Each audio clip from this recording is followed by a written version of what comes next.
7. There was a huge war around the world between the 6 heroes and the Demon Lord. The Demon Lord's army of skeletons rushes into the battlefield to face the heroes. But the heroes have been blessed with godly powers and now have angel forms. The Demon Lord Leonis was sitting in his room chamber while all his strongholds have been defeated, and this is their last line of defense. The skeletons manage to clap some human soldiers, but one of the heroes has the power to bring them back to life. Suddenly, a huge tree-like creature appears, making the Demon Lord angry because he recognizes it as the Archsage hero who quit being human to get more power. Leonis gets up and summons his staff to join the fight, but his Fenrir companion and loyal general stops him, reminding Leonis that he made a promise to the goddess of rebellion. She had entrusted him to do something when he was still human, so Leonis decided to accept defeat. He drops his staff and walks toward a door while his castle is being destroyed. Before entering, he promised that he would rise again in 1,000 years and reclaim his throne. And so, he sealed his own soul in the Grand Mausoleum. 1,000 years later, we then see two girls exploring the castle ruins of Leonis. Celia and Regina are on a mission to scout the ruins, because they have reports that some monsters called Voids are building their nests there.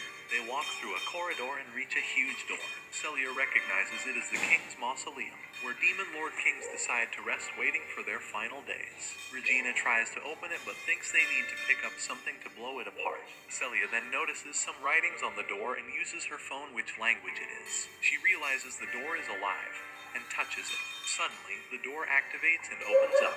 She picks up her gun and steps inside, where she finds a huge crystal. She then realizes there's a person inside and decides to help him. We then see Leonis in a barren place. He sees Roselia, the god he once made a promise to. He says that he finally has found her, and she replies that it's been over 1,000 years since they met. Leonis explains he couldn't do anything against the god powers given to the heroes, so he decided to seal his soul to keep his promise to her. She replies that she's happy that he still remembers it and walks away into the air. Leonis tries to stop her, but she simply says she hopes to meet him again. Meanwhile, Celia is trying to shoot the crystal to rescue Leonis, who's the person inside. He complains about the noise, and wonders if it's been 1,000 years already. He guesses the reincarnation ritual was successful. Leonis then notices Celia trying to shoot the crystal. He realizes she's human and thinks she's trying to rob his grave. So, he decides to show her the power of the reincarnated Demon Lord. He uses his magic to shatter the crystal and knock her down. He initially thinks she's a descendant of the High Elf tribe, but he's wrong. He then decides to finish her by trying to rob his grave, but he stops when she asks why a kid would be locked inside the crystal. He looks at his reflections and is shocked to see his new form. He thinks the reincarnation spell failed, but he doesn't understand why because he used a spell to rebuild his body to a previous form. He expected to be in his Demon Lord form, but he is now in his human form when he was still a hero. Yes, the Demon Lord is a former hero. The girl asks him why he was sealed inside the crystal and checks him out to make sure he's not hurt. She then suddenly hugs him, telling him that Big Sister is there to protect him. He initially gets annoyed, but eventually ends up falling fainting. He later wakes up and she gives him some cookies. He thinks that his current body is bad because he fainted from something trivial like hunger, but luckily, Celia saved him. She then asks if he's fine introducing herself as a 15-year-old student from the Holy Swordsman Rearing Institute, and asks for his name. Leonis introduces himself and thinks he can use her to get information about the current world. She repeats his name sometimes and calls it cute. He gets annoyed because his name once meant chaos and terror, but now a random girl calls it cute. He then realizes that his record as the Demon Lord was deleted from history. She asks for his age, and he replies that he's 10. She then asks if he remembers the Void monsters that had taken him away, but he's confused. She then explains that Voids are enemies from another world, and that she and her school colleagues are knights who wield swords to fight them off. Leonis is initially confused because 1,000 years ago, the enemies of the world were people like him, Demon Lord and the Goddess of Rebellion. Celia then explains she and Regina were investigating these ruins because they suspect it's a Void base. He realizes that she found him by coincidence, but she said that the door was sealed until she touched it. He then asks her what year it is. She says they're in year 64, which confuses him. Celia receives a message from Regina stating she encountered large voids. Celia immediately holds on to Leonis, stating she will protect him. An ogre void comes through the door and Celia tries to shoot it down. He gets all annoyed they're destroying his grand mausoleum and decides to use his magic to stop it. just to trip and fall flat on his face. She tells him to back down and shoots the void, but it only tickles him. Suddenly, a laser beam destroys the void's arm and shoots its body down. It's Regina and her huge cannon. The void gets up and Regina changes her cannon form to shoot it in the chest. Despite being surprised to see Linus, Regina simply tells Celia to take away and escape while she holds the void down. The two run away, and Linus thinks nothing went according to his plan. His reincarnation spell failed, and he reverted to his human form before he became a demon lord. His grand mausoleum is now infested by aliens, who are destroying everything. He wants to deal with them, but he can't because the girls are there, and if he shows his power, he won't be able to use Celia to get more information about the world. Celia then says they're about to reach the surface, but a crystal suddenly collapses on the ground and turns into a wyvern void. This is nothing like the wyverns he's used to. Celia tells Linus to run away while she deals with the monster. Her gun then turns into a sword and she prepares to deal with it.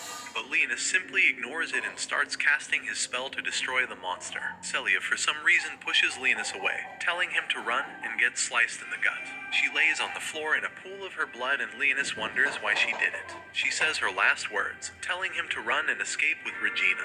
But Linus gets closer to her. The wyvern gets closer and a second void appears. She apologizes for not protecting him and closes her eyes. Linus holds her hand until her last breath but thinks she's an idiot. He only kept her to gain more information, but she decided to sacrifice herself to protect him. In fact, he could have used his power to easily block the wyvern's weak attack.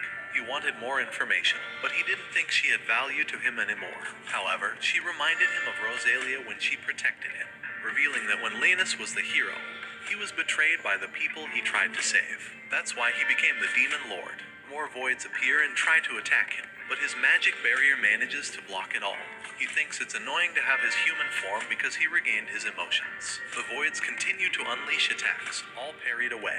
He then turns around and summons his staff. He tells the voids that he grew attached to Celia's courage and decides to punish the voids for disturbing his castle. He casts a level 8 gravity spell, smashing a void with the pressure. Another void tries to attack, but he simply blocks it with his barrier and modifies it to attack with spikes. The last void level 8 fire spell to fry it down.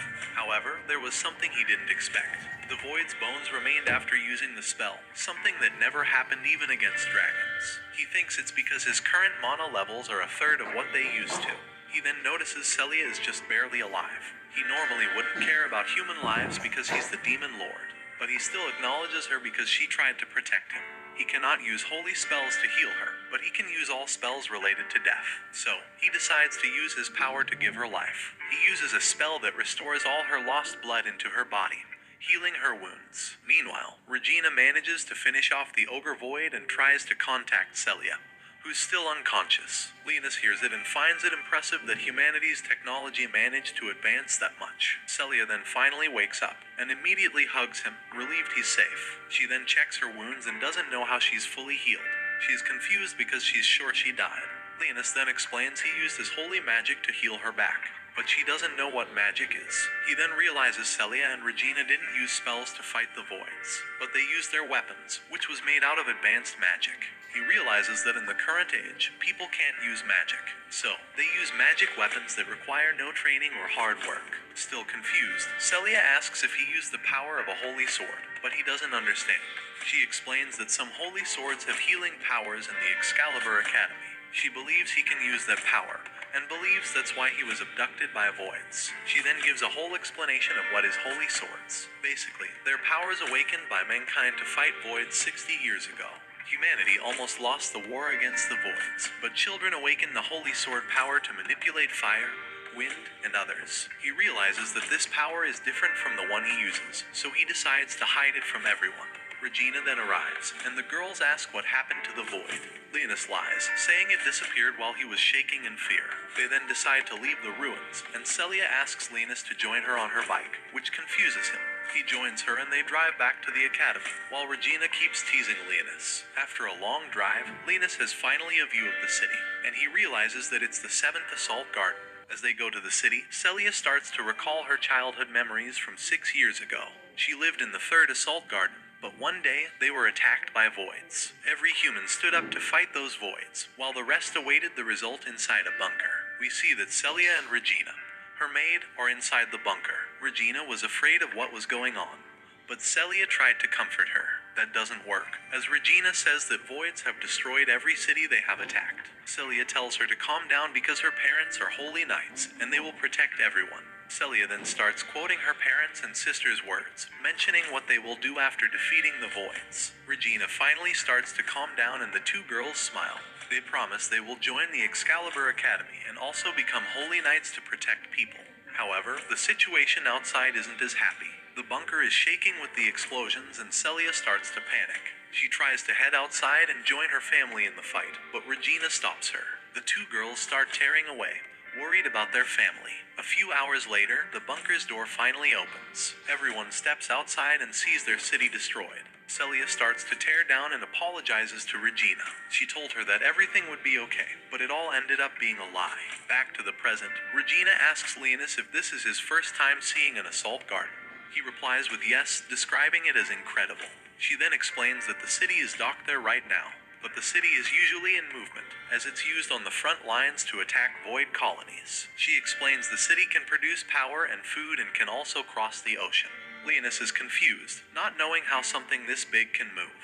He decides that he must analyze the human forces before he starts his preparation to restore his Dark Lord's army. After getting into the city, Celia explains that people who can use the power of a holy sword must enroll in the Excalibur Academy. They aren't forced to fight the voids directly, but they must cooperate during the war. Leonis thinks this is an opportunity to learn more about holy swords. The girls then say they will meet him once he finishes his inspection. After they leave, Leonis steps into the bathroom and starts to freak out because his spell didn't work as intended.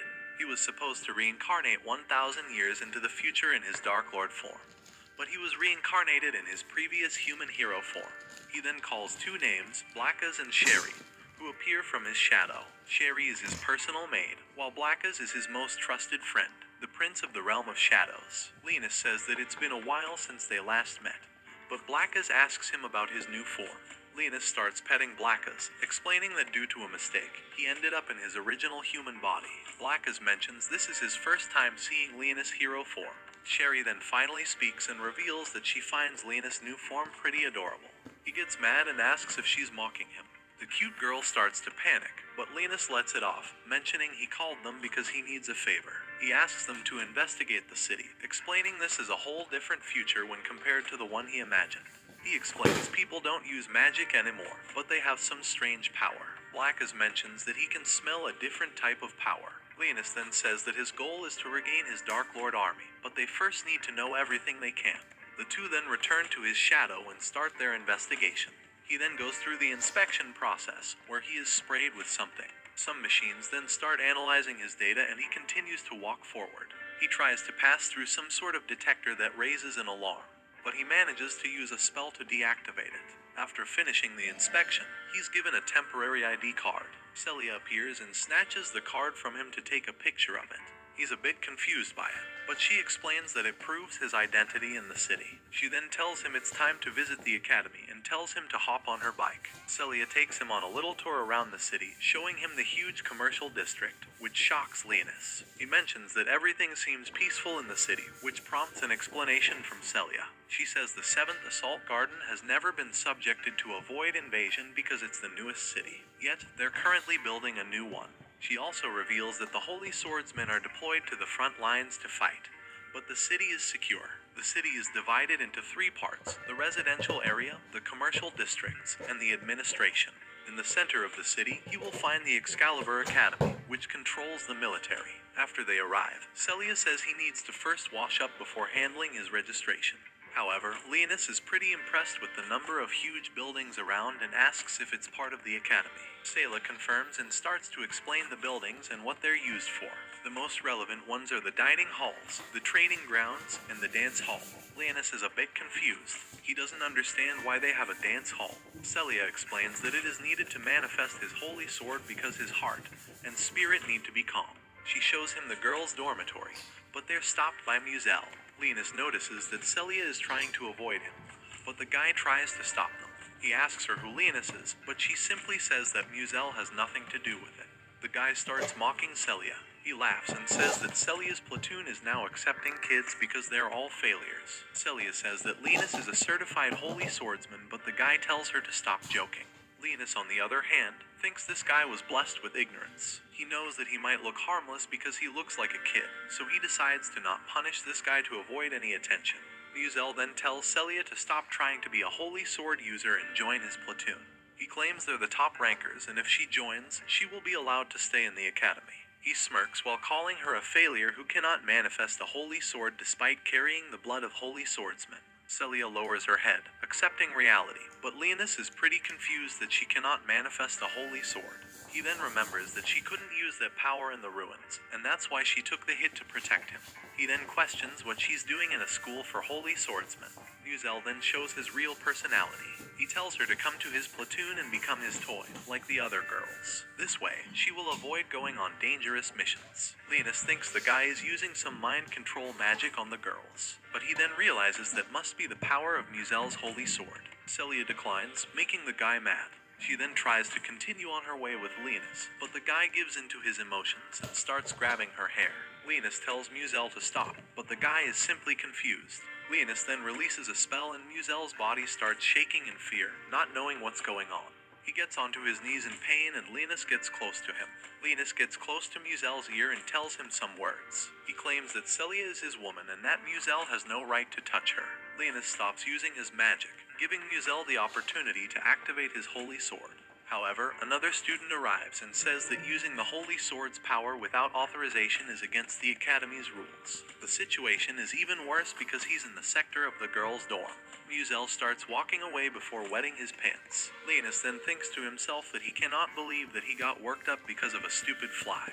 But he doesn't regret it. He considers himself the most forgiving of all Dark Lords, but Celia is one of his minions. Meanwhile, Celia is all happy and thanks the girl for helping them.